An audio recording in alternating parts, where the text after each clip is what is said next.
నేను మొదటి నుంచి కూడా ఫోన్ ట్యాపింగ్ విషయంలో అన్ని విషయాలు చెప్తూ వస్తున్నాను. నేను అందరికంటే ముందు ఆరోపణ కూడా చేసిన నేను ఇది హైదరాబాద్ కేంద్రంగా జరిగింది, సిరిసిల్ల కేంద్రంగా జరిగింది. ప్రణీత్ రావు అనే వ్యక్తి ద్వారా సిరిసిల్ల కేంద్రంగా ఈ ఫోన్ ట్యాపింగ్ జరిగింది.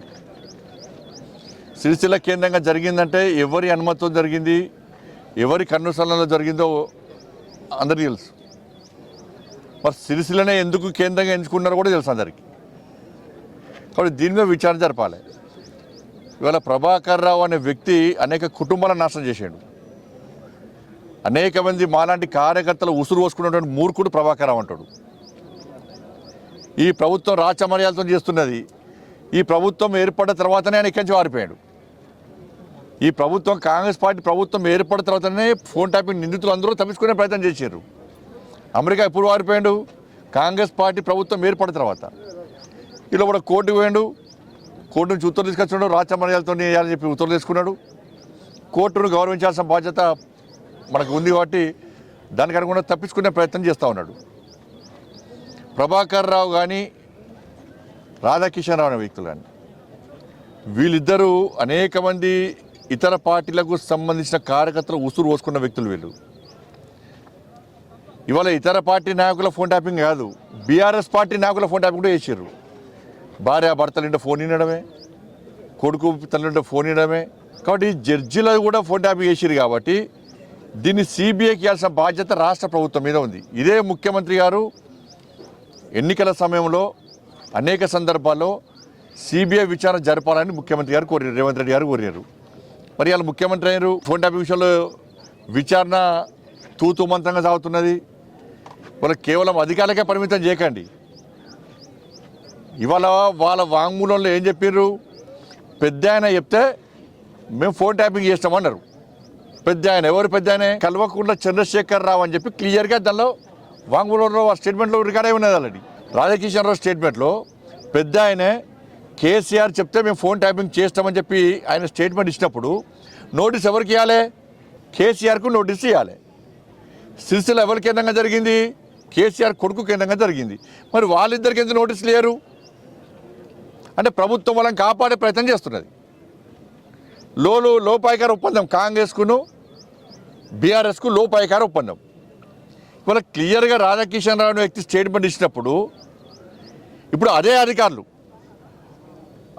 అధికారుల వంగుల్లో మా బండి సంజయ్ ఫోన్ ట్యాపింగ్ చేసినాము, ఫలానా వ్యక్తులది ఫోన్ ట్యాపింగ్ చేస్తామని చెప్పి ఇచ్చినప్పుడు, మాకు నోటీస్ ఇచ్చినప్పుడు దీనికి కారకులైనటువంటి వ్యక్తులు కేసీఆర్ అని చెప్పినప్పుడు కేసీఆర్కు ప్రభుత్వం నోటీస్ చేయడానికి ఎందుకు వెనుకడుగు చేస్తున్నది? సిరిసిల్ల కేంద్రంగా ఫోన్ ట్యాపింగ్ చేసినప్పుడు కేసీఆర్ కొడుకు నోటీస్ ఇవ్వడానికి ఎందుకు వెనుకడుగు చేస్తున్నది? మీ ఇద్దరి మధ్య ఉన్న రహస్య ఒప్పందం ఏంది? కనీసం ఏ ఒక్క విషయంలో కూడా మీరు ఇలా పట్టించుకోకుంటే కేసీఆర్ కుటుంబం వల్ల ఎన్ని కుటుంబాలు నాశనమైనాయి, ఎంతమంది భవిష్యత్తు నాశనం చేశారు. 109 కేసులు పెట్టిరన్న మా మీద. 109 కేసులు, ఒక్కటి కాదు, రెండు కాదు. ఇదే ప్రభాకర్ రావు అనే వ్యక్తి సీఎంఓ ఆఫీస్ను అడ్డగా వేసుకొని మా ఫోన్లు వినుకుంటూ, నాలాంటి అనేక మంది నాయకుల కార్యకర్తల ఫోన్లు వినుకుంటూ, జడ్జిల ఫోన్లు వినుకుంటూ, మా సొంత విషయాలు వినుకుంటూ ఏ విధంగా రాజీనామాన పెట్టిండు, ఏ విధంగా ఉసురు పోసుకున్నాడో తెలంగాణ సమాజానికి అంతా తెలుసు. ఇలా కోర్టు నుంచి ఉత్తర్వులు తెచ్చుకొని అమాయకంగా గడ్డం పెంచుకొని ఓ నీతివంతుల లెక్క, సిన్సియర్ ఫెలో లెక్క నటిస్తే ఎవరు నమ్మడు ప్రభాకర్ రావు అనే వ్యక్తిని. నేను ప్రభుత్వాన్ని మళ్ళీ చెప్తున్నాను, మీరు ప్రభాకర్ రావు అనే వ్యక్తికి ఈ రాచ మర్యాదలు ఇచ్చిన బంద్ చేయరు. ఫస్ట్ వాళ్ళ కోర్టు ఇతరులు ఇచ్చినప్పుడు మనదే కోర్టును రాష్ట్ర ప్రభుత్వం ఎందుకు సంప్రదించలే? ఇలా రాష్ట్ర ప్రభుత్వము ఎందుకు పిటిషన్ వేయలే? అండర్స్టాండింగ్, లోపాయికార ఒప్పందం. కానీ ప్రభాకర్ రావు ఏమంటాడంటే నా ఎక్స్టెన్షన్ కేవలం అప్పటి డీజీపీ మాత్రమే, ఆ నాయకులతో మాకు సంబంధం లేదని చెప్పి చెప్తాడు. ఈ అందరూ అమాయకులు ఇప్పుడు నోట్లు నిలబెడితే ఏం చేయాలన్నట్టు ప్రభాకర్ రావు. అందరు నాశనం చేసిందే ప్రభాకర్ రావు. ఎవరు తెలుసు? మీకు తెలుసు, మాకు తెలుసు. 100 సార్లు అయిపోయి నేను సీఎంఓ ఆఫీస్లో ప్రభాకర్ రావు మొత్తం సర్వనాశనం చేస్తున్నా అని చెప్పి ప్రభాకర్ రావు డ్యూటీలో ఉన్నప్పుడే నేనే చెప్పిన. ఇవాళ అంతెందుకు ఈ దొంగ పేపర్ లీకేజ్ అని చెప్పి నన్ను అక్రమంగా అరెస్ట్ చేసినప్పుడు నా దగ్గరకు వచ్చిన పోలీస్ ఆఫీసరు ఎంత మూర్ఖత్వం అంటే నేను ఇంటికి వచ్చి నా డ్రెస్ మార్చుకున్న తర్వాత నైట్ డ్రెస్ వేసుకొని బయటకు వచ్చిన తర్వాత అప్పటిదాకా పోలీసు వాళ్ళు ఏమన్నా నేను హైదరాబాద్ నుంచి కర్నూలు మా అత్తమది 5th డే ఉంటే నేను వచ్చిన తర్వాత నేను డ్రెస్ వేసుకొని వచ్చినా ఏమనలే. అప్పటిదాకా పోలీసు వాళ్ళు నాతో ఉన్నారు. నేను ఇంట్లోకి పోయి డ్రెస్ మార్చుకొని వచ్చిన తర్వాత నా దగ్గర పోలీస్ ఆఫీసర్ ఏమన్నాడు, ఫోన్ చేసి సార్ నైట్ డ్రెస్ వేసుకున్నారు సార్ పట్టుకపోన్నాడు. ఈ పోలీస్ ఆఫీసర్ ఇంకో పోలీస్ ఆఫీసర్ మాట్లాడు, ఏమని మాట్లాడు, సార్ ప్రభాకర్ సార్ మాట్లాడినారు సార్, ప్రభాకర్ సార్ అరెస్ట్ ఏమన్నారు సార్ అని ఈ పోలీస్ ఆఫీసరు ఇక్కడ పోలీస్ ఆఫీసర్ మాట్లాడుకుంటూ నేనైనా సాయం నేనైనా అంటే నైట్ డ్రెస్ మీద బండి సంజయ్ని గుంజుకపోవాలి.